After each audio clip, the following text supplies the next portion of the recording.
attending that rally is France 24's James André in Tel Aviv. James, what can you tell us about the march so far?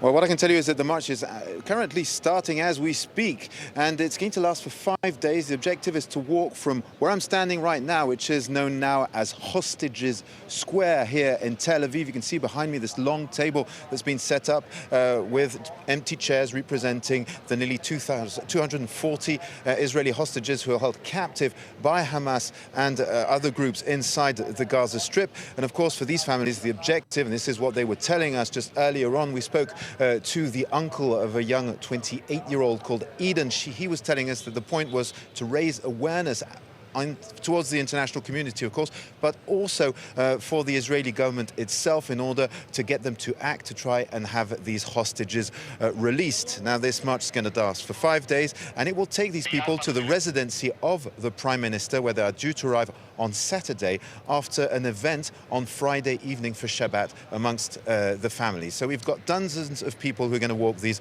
roughly 65 kilometers.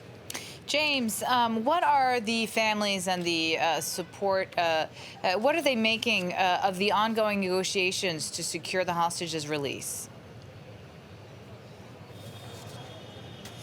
Well, what we heard, because there was a press conference here earlier on, is a lot of frustration. It's been 39 days now. You've got to imagine how much suffering, of course, this represents for all these people who are close to those being held captives in the Gaza Strip. So, of course, they're watching closely, and we've had mixed messages here when it comes to how things are moving on.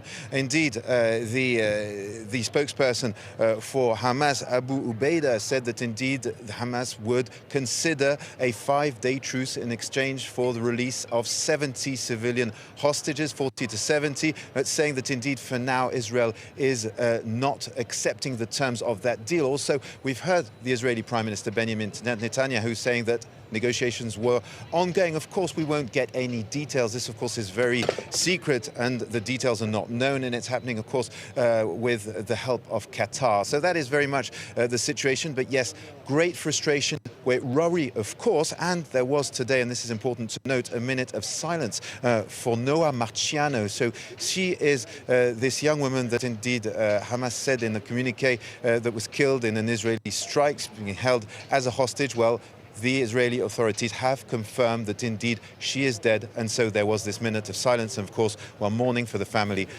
because of this young Israeli soldier who was killed. James André reporting live from that march, which is just getting underway in Tel Aviv. Thank you so much for joining us.